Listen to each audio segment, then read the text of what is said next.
Inoltre obbligò tutti, piccoli e grandi, poveri e ricchi, liberi e schiavi, a farsi mettere un marchio sulla mano destra o sulla fronte.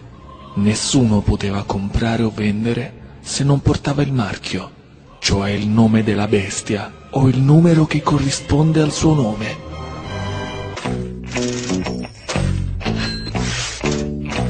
Mondex è la compagnia che fornisce un sistema di denaro elettronico ed ha già più di 20 nazioni che aderiscono al loro piano. Mondex è la forma abbreviata di Money Dexter, vale a dire soldi nella mano destra. Motorola, che produce i microchip per la Mondex Smart Card, ha sviluppato diversi biochips innestabili nel corpo umano. Il chip BT95-2000 fu progettato dal dottor Carl Sanders. Grande circa come un granello di riso, contiene una batteria a litio ricaricabile. Questa batteria è caricata con un circuito termo che produce tensione elettrica dalle fluttuazioni della temperatura corporea. Si sono spesi più di 1,5 milioni di dollari per studiare dove piazzare il chip all'interno del corpo umano. Si sono trovati solo due posti adatti ed efficaci: la fronte, giusto sotto l'attaccatura dei capelli, e il dorso della mano. Mastercard ha comprato il 51% del pacchetto azionario della compagnia e con una copertura finanziaria come quella di Mastercard, adesso, per stessa ammissione dei suoi dirigenti, non c'è più niente che possa fermare Mondex dal diventare uno standard globale. Nel marzo 1993, Norman Franz, economista senior dell'FAMC, ha scritto un documento dal titolo «Un governo mondiale per assenso o asservimento». In questo documento si legge: le pressioni per un governo mondiale continuano da secoli, ma non abbiamo mai raggiunto prima il livello a cui siamo arrivati oggi. L'ingrediente chiave di questa formula è mandare in bancarotta finanziaria la macchina internazionale. Leggendo le notizie internazionali, si parla ovunque di stanziamenti ridotti a causa dei debiti interni del paese e dei debiti esterni. Si parla di tagli ai programmi sociali, mai ai programmi militari. Si va a colpire direttamente la popolazione. Per uscire dai guai, questo obbligherà gli Stati nazionali a rivolgersi al Fondo Monetario Internazionale dell'ONU e alla Banca Mondiale. Ma la condizione per i paesi debitori sarà elevatissima, perché sarà di rinunciare alla propria sovranità nazionale. Chiaramente questo passaggio non sarebbe indolore e molto probabilmente provocherebbe un vero e proprio caos generalizzato, generando una forte escalation di stabilità sociale con conseguente senso di insicurezza diffuso. Dunque, la questione sicurezza potrebbe essere di cruciale importanza nel processo di creazione di un governo sovranazionale mondiale. Quello che oggi appare inverosimile, se non impossibile, potrebbe apparire come l'alternativa più plausibile in un domani sconvolto da guerre su scala planetaria, da disordini sociali insanabili, catastrofi naturali globali, tre elementi già presenti da tempo nelle cronache mondiali quotidiane. In questo scenario apocalittico, la popolazione potrebbe trovarsi pronta ad accettare di buon grado quello che oggi sembra fantascienza, un nuovo assetto planetario e l'attuazione di misure come l'innesto di massa di biochip all'interno del corpo umano. È evidente quindi, in linea con gli scenari tracciati e alla luce dei dati raccolti, che quando tutti i motivi precedentemente elencati convergeranno in una esigenza diffusa e generalizzata, si potrà procedere ad un innesto di massa di questi nuovi biochip di identificazione internazionale. E allora sarà possibile imporre un nuovo ordine mondiale, tale per cui tutti coloro che non avranno ricevuto o avranno rifiutato questo marchio di identità saranno privati dei loro diritti, della possibilità di acquistare e di vendere. Questo vuol dire non avere più possibilità di lavorare, di ricevere un salario, di acquistare cibo, di poter affittare un appartamento, in due parole, di essere completamente tagliati fuori.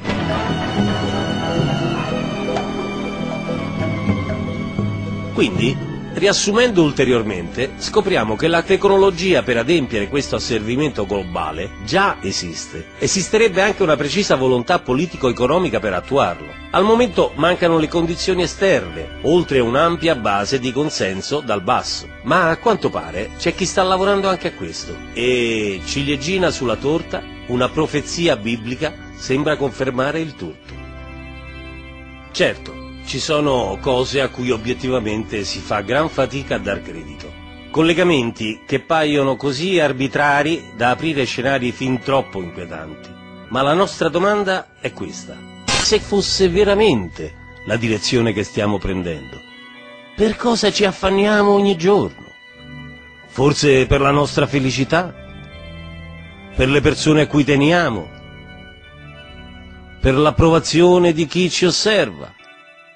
O ben altro, per gli interessi di chi ci comanda? Number 9. Soltanto in Cristo è la salvezza. Hi, this is Microchip. Ha morto, sai che lei è un alivento, un re, un magistrato, un grand'uomo. Presente sto cancillo ha fatto punto che ha perso tutta la vita e pure un uomo. Tu non ti hai fatto ancora di sto punto.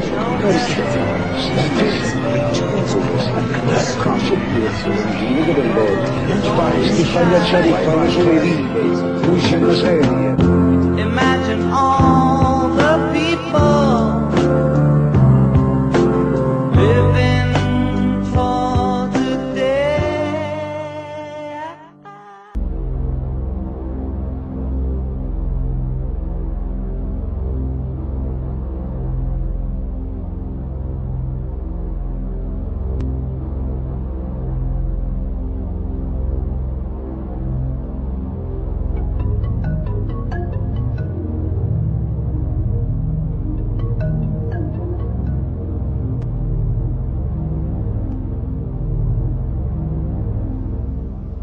It is time to wake up, America. These ID cards are not about defeating terrorism, but they are all about controlling the American people. I arranged an interview with Catherine Albrecht, a leading authority on the RFID chip. Her book entitled Spy Chips is the definitive book on this subject. I wanted to find out just how dangerous these chips are to our liberties.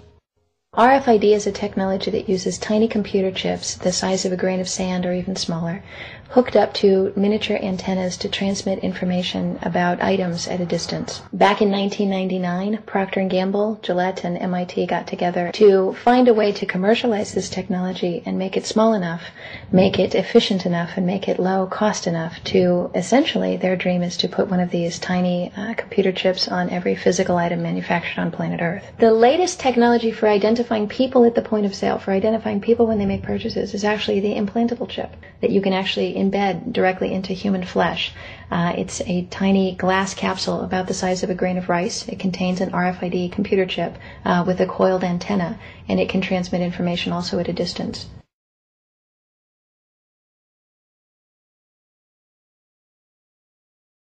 Can a microscopic tag be implanted in a person's body to track his every movement? There's actual discussion about that. You will rule on that, mark my words, before your tenure is over. Homeland Security folks, the Department of Defense, and others have expressed an interest in being able to more closely monitor the U.S. populace. And one way to do that, of course, would be being able to determine who buys what and where they take those things.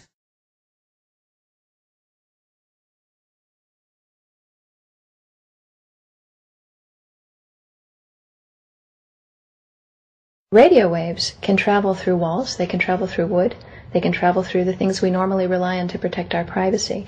For example, your purse, your backpack, your pocket, anything you're wearing or carrying. Kraft Philadelphia cream cheese has been tagged with RFID and sold to consumers, as have Mach 3 razor products and other Gillette razor products, without the knowledge of the consumer. One of the tiny chips could actually even be the dot on the letter I on the back of the fine print on a package that you purchase. They were talking about having reader devices in every airport, on every bus, on every train, on every port, on every dock. One of the most worrisome applications of RFID are proposals to put them into cash, meaning that you would be able to track every banknote, where it had been, who it had been issued to, and create, in essence, an audit trail.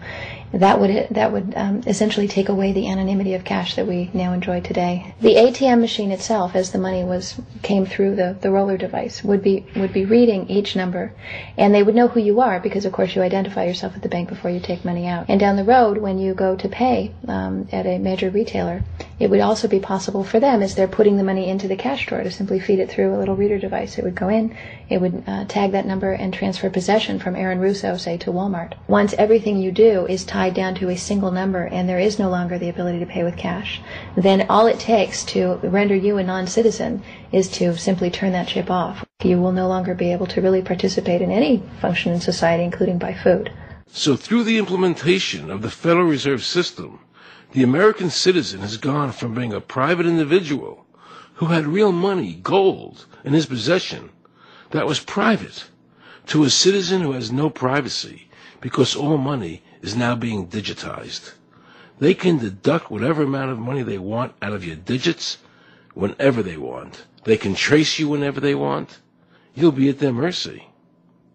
God forbid we allow this to happen in America. This is absolutely Orwellian. I mean, it's talking about Big Brother looking over your shoulder at absolutely everything you do, every purchase you make, every place you go, every company you interact with. All of that would be reported back potentially to the government.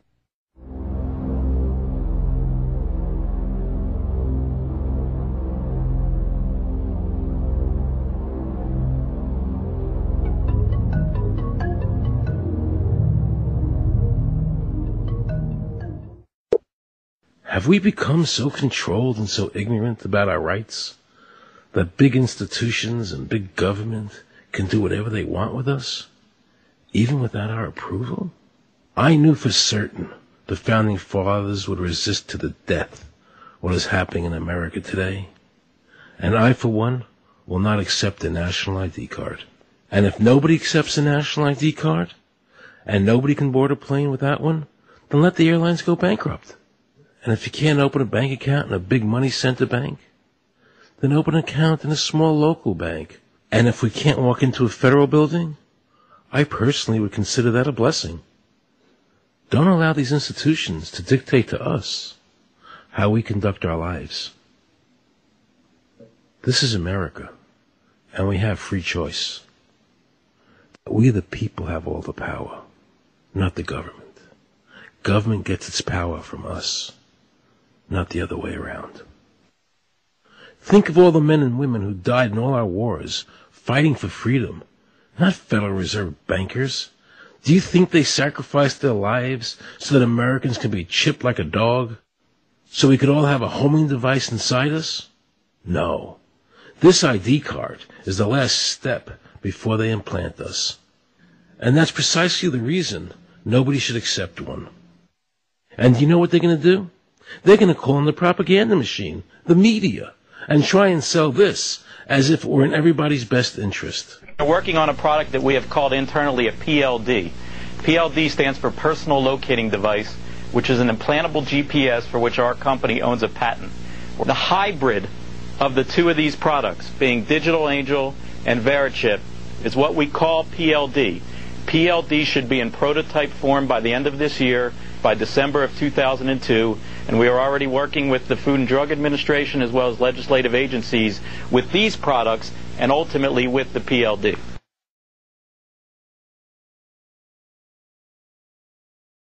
A family who are really pioneers in a brave new world. They have volunteered to be the first ever to have microchip identification devices implanted into their body. After 9/11, I was really concerned with the security of my family. I wouldn't mind having something planted permanently in my arm that would identify me. Talk about identification papers.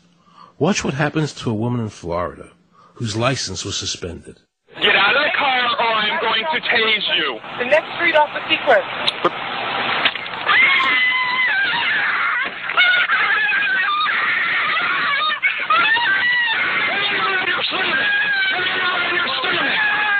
On your stomach. Do it now. Put your hands behind your back. Do it now. Do it now or you're going to get tased again. Do it now. Do it now. On your back. Put your hands behind your back. Put your hands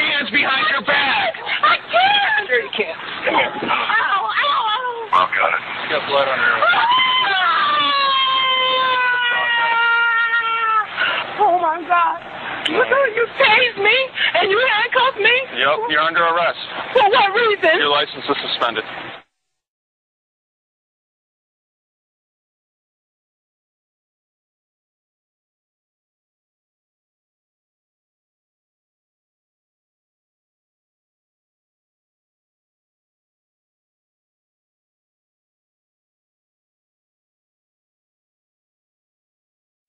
And to continue to pile name upon some wall in the future for a strategy that has failed.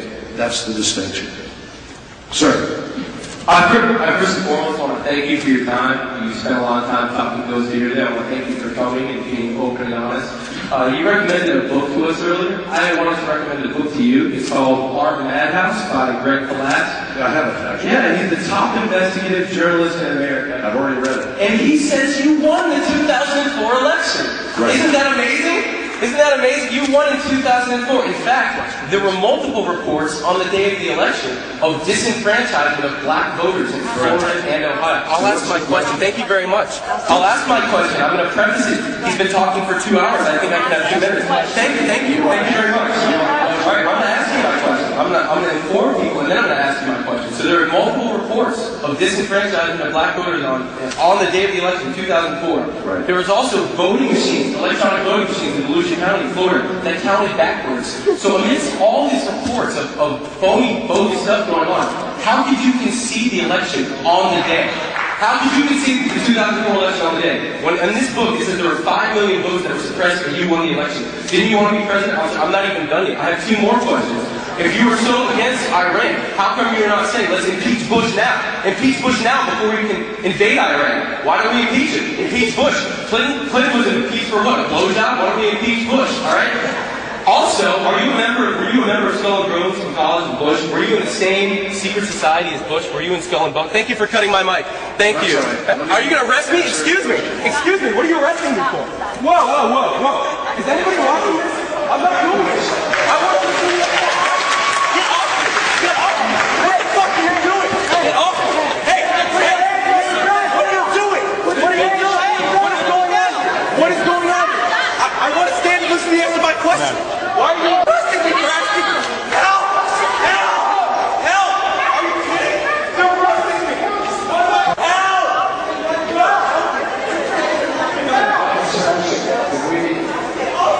I didn't do anything! Help me!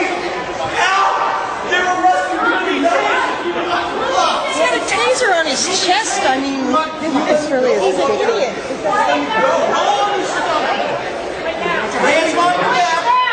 I think if everybody is this situation, You don't have an option. I'll answer this question. And, unfortunately, he's not able to come up here and serve me as president. Why are they arresting me? Did someone do something here? Let me just I'm say being arrested. Because it's a very important question. What did I do? Get off! You know what? Get the fuck off me, man! I didn't do anything! Don't tase me, bro! Don't tase me! I didn't do anything! Ow! Ow! Ow!